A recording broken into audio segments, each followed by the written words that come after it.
When you hear the word portrait, you're probably thinking of pictures of people. And you wouldn't be wrong, that's typically what portraiture is. There's the physical mode of drawing a portrait, where you just draw what you see in front of you, what the subject is composed of physically. And there's the emotional way to draw a portrait, to draw what the subject seems or feels like to you emotionally. But what if the subject is a city? I'm here in Wheaton, Maryland, and I'm going to be interviewing community leaders to paint a portrait of this artistic landmark in the DC area. First up, I'm going to be speaking to the Levins, the family behind Chuck Levin's Washington Music Center. Hello. Hello. Who are you all? The Levins. I'm Adam Levin. This is Abbe Levin. This is Alan Levin. And we are Chuck Levin's. Chuck Levin's Washington Music Center in Wheaton, Maryland. Fantastic. Why did you choose Wheaton? Why did you choose this location? You've been here since '68, correct? Yeah, that's the key word. We've been here since '68. Yes. Yeah, well, I think of after 1968. after the riots, we had nothing left in DC. We were burned empty, out. we were burned out. And we lived 3 miles from here. A building came up, the building was empty, it was a furniture store. Building was empty, and we were here. That was We were it. burned out in April of '68, and we opened our doors here in August of '68.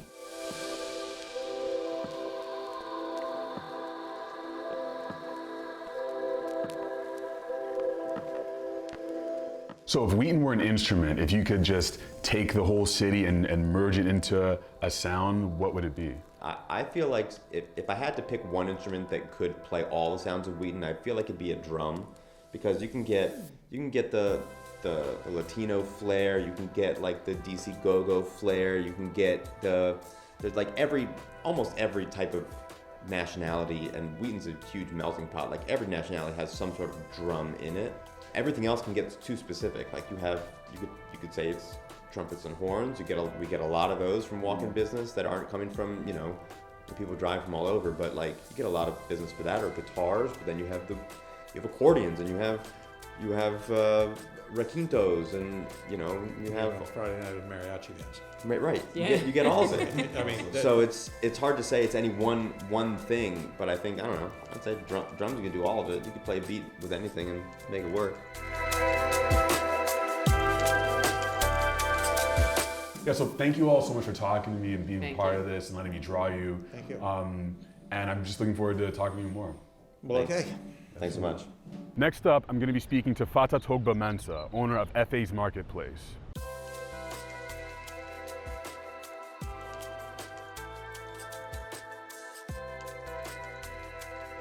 Who are you?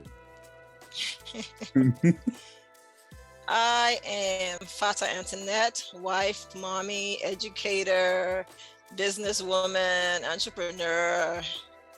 I am me. Tell me about FA's Marketplace. What is it?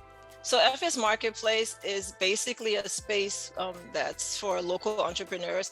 And our goal is to use the art as this mechanism to fuel economic growth and community development. Because when we work with the local entrepreneurs, the goal is for them to be able to give back to the community, which is what local businesses do, small micro businesses. That's what they do. They feed back whatever they make into the community, and the community grows from there. So we want to use the arts to do that. Sometimes when you do have to purchase from a local person, you may end up spending an extra $1 or $2 more, but when you think about it, that person you're purchasing from, you're helping to maybe pay for that person's child's ballet class or their swim class or their STEM class, or so you're supporting that person, who's in turn that the tutor that's teaching their kid, that's another local person. And we as human beings, whether we admit it or not, we end up mentally, it helps us mentally when we know we're helping someone else. The feeling you get, the reward you get from actually helping someone else. Just seeing that, oh my gosh, I supported this business, now this person is able to purchase their home. What that does for you, you can't put a price on it. In Haiti, they have this thing, I don't even know what it's called, but it's this thing that has existed forever, where you basically give someone $5. You have like 10 people, and one person gives one person $5, the next person gives the next person $5, and it's a thing where it's like at the end of 2 years, you end up getting like $500. It's not a pyramid scheme. Culturally, we all know these little things and these systems, but they're not written down. It's not really we're not academic about it, but we all have these little pieces of things in terms of business and art and culture that are hidden inside of us. Yeah, no, I know exactly what you're talking about. So in Liberia, we call that a susu. Okay. We have different people, yeah. So it's something that we do as well. And you find that in cultures, especially where the banking system may not be as strong and people are looking for a way to save. It's like an investment. You do have some people that I've heard about it over here where they're doing it, but it's more of a scam. But culturally, it's something that our people do, yeah, as an investment, yeah. So yeah, I'm very familiar with that process. All right, excellent. Fata, thank you so much for chatting with me and letting me draw you. All right, thank you. Next, I'm going to be speaking to Dan Thompson, founder of the Wheaton Arts Parade and owner of the Wheaton Arts Parade Gallery.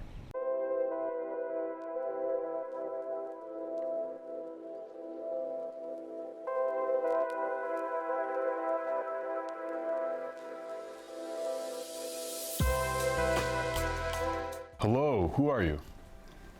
Well, my name is Dan Thompson, and I live in Wheaton.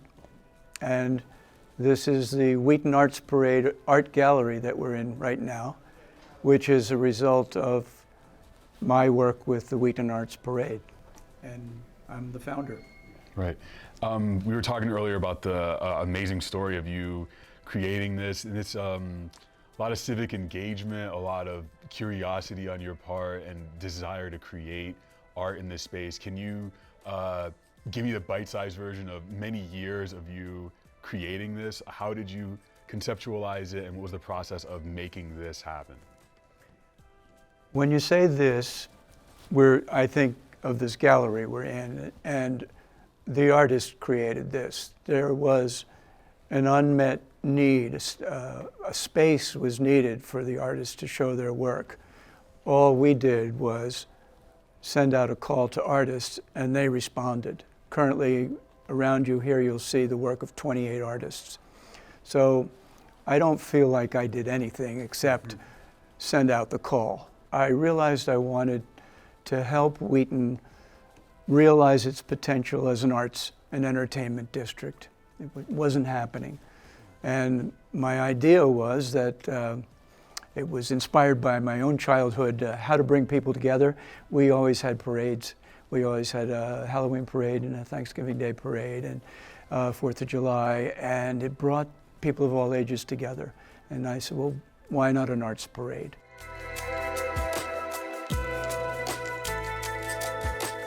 You know, Wheaton is a special place in Montgomery County. It's a diverse community, and it is a little more funky. Yeah. It has a lot of ethnic restaurants. It has, the population here is not as well heeled.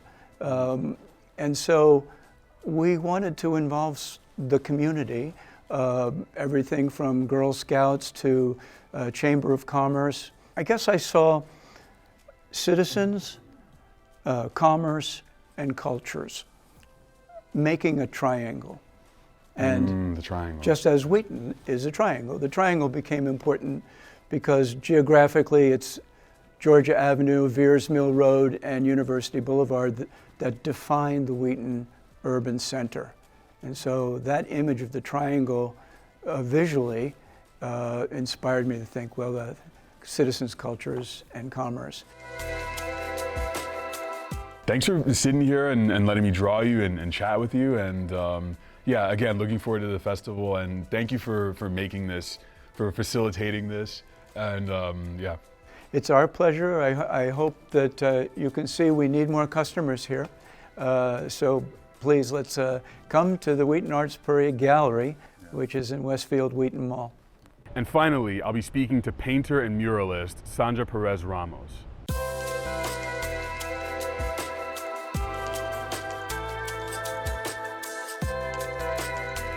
Hello, who are you? Hi, I am Sandra Perez-Ramos, and I am a visual artist, and I have been part of the arts community in Wheaton, Maryland, in the parade, in the Wheaton Arts Parade since 2017, and also in the galleries, co-op galleries that are in the area. I have been a manager of Wheaton Arts Parade Gallery for 2 years. Oh, cool. Not now, of the shows. Yeah. I was in charge of installing and designing the shows of that co-op, and also I participated in MAA Gallery when it was there at the Westfield Wheaton Mall. Fantastic. And you are Frida Kahlo in the parades. For 3 years, yes, I dressed up as Frida Kahlo. Can you talk a little bit about the ways you've seen Hispanic, Latin, and Caribbean art changing in the Wheaton local area since you've moved here? I think definitely the Wheaton Arts Parade organization, I can say, has had a huge impact on the community and on the immediate community down there at the Triangle area. Yeah. I think there's a very active neighbor and business owner group. There are several groups there that are moving together and working to say, okay, let's embrace this beautiful diversity and richness of this area. Yeah. It's full of so many cultures. And so I think, at least out of many projects in the area, the Wheaton Arts Parade organization has helped a lot, because it mobilized, Yeah, is it a yeah. word in English? A way to find representation, you know.